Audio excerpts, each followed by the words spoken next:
अस्सलाम वालेकुम। सबसे पहले तमाम स्टूडेंट्स को Microsoft Word basic to advance course में खुशामदीद। स्टूडेंट्स, आज की हमारी क्लास नंबर 24 है।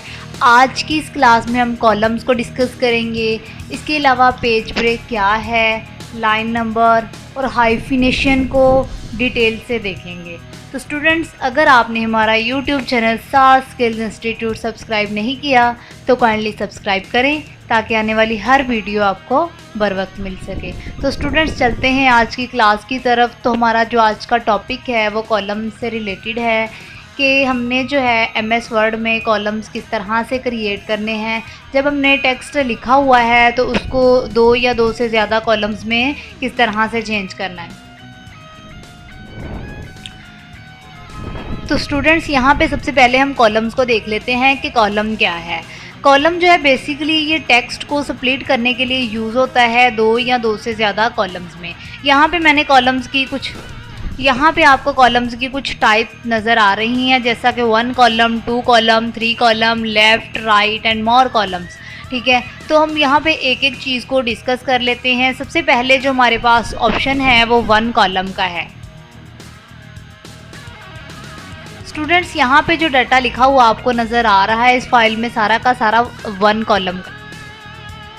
इसी तरह से मैं कॉलम के इस ऑप्शन पे क्लिक करती हूँ और कॉलम 2 पे क्लिक करती हूँ तो स्टूडेंट्स आप देख सकते हैं कि सारा का सारा डाटा जो है वो 2 कॉलम्स में चेंज हो चुका है। इसी तरह से जब मैं इसको 3 कॉलम्स में कन्वर्ट करना चाहूँ तो 3 कॉलम्स पे क्लिक करूँगी तो स्टूडेंट्स आप देख सकते हैं कि जो टेक्स्ट है वो 3 कॉलम्स में डिवाइड हो चुका है। नेक्स्ट ऑप्शन क्या है हमारे पास कॉलम्स के ऑप्शन में? नेक्स्ट जो हमारे पास लेफ़्ट है और राइट है।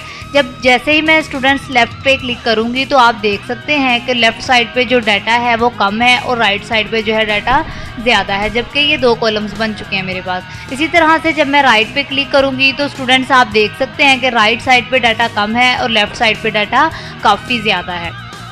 इसी तरह से स्टूडेंट्स लास्ट वन ऑप्शन है हमारे पास मोर कॉलम्स। इसी तरह से स्टूडेंट्स लास्ट वन ऑप्शन है मेरे पास मोर कॉलम्स का। जैसे ही मैं इस पर क्लिक करती हूँ तो एक जो है बॉक्स आपके सामने खुल जाता है।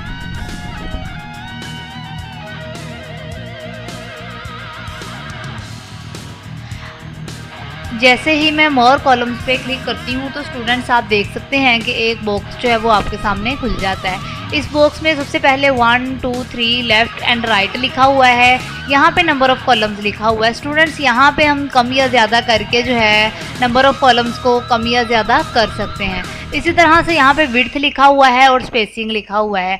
ये जो विड्थ है यहाँ पे लिखी हुई, इसका मतलब ये है कि हम टेक्स्ट की या कॉलम की विड्थ क्या रखना चाह रहे हैं। इसी तरह से जो इन कॉलम्स के दरमियान स्पेस है वो हम किस हद तक कम या ज़्यादा करना चाह रहे हैं, इसकी सेटिंग जो है वो हम यहाँ से कर सकते हैं। इसी तरह से यहाँ पे आपको ऑप्शन नज़र आ रहा है अप्लाई टू का, कि क्या हम ये जो सेटिंग है वो सारे के सारे डॉक्यूमेंट पे अप्लाई करना चाह रहे हैं या किसी स्पेसिफिक पेज पे अप्लाई करना चाह रहे हैं। तो स्टूडेंट्स, यहाँ से जो है इस बॉक्स की मदद से काफ़ी हद तक जो है आपको कॉलम्स को समझने में मदद मिलेगी।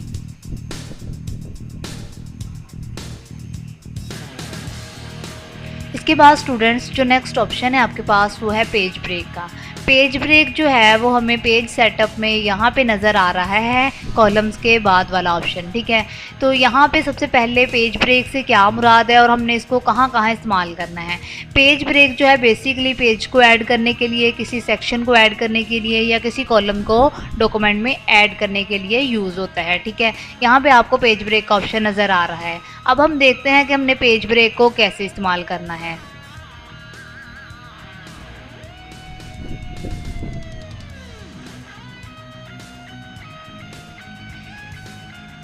जैसे कि स्टूडेंट्स आपको जो है डॉक्यूमेंट्स में टेक्स्ट लिखा हुआ नज़र आ रहा है। फॉर एग्ज़ाम्पल मैं चाह रही हूँ कि ये मैं 10 MCQs के बाद जितना भी डाटा है वो मुझे नेक्स्ट पेज पे शो हो, तो ये मैं यहाँ पे जो है क्लिक करने के बाद ब्रेक्स पे जाती हूँ, दैन मैं पेज ब्रेक पे क्लिक कर देती हूँ। तो स्टूडेंट्स आप देख सकते हैं कि 11 जो है ऑप्शन से डाटा जो है वो नेक्स्ट पेज पर जा चुका है। तो ये होता है हमारे पास page break.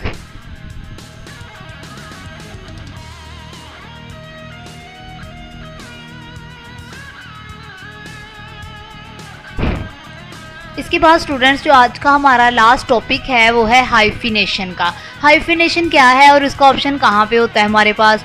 Use a dash like punctuation mark to join two words into one और separate the syllables of a word. Students हमारे पास जब एक वर्ड आ जाता है हम उसको लिख रहे होते हैं तो हमारी लाइन ख़त्म हो जाती है, तो वहाँ पे हम हाइफिनेशन को यूज़ करते हैं। ये एक डैश लाइक पंक्चुएशन मार्क होता है। ये हमें कहाँ पे मिलेगा, MS वर्ड में। ये हमें पेज लेआउट में लाइन नंबर के बाद मिलेगा।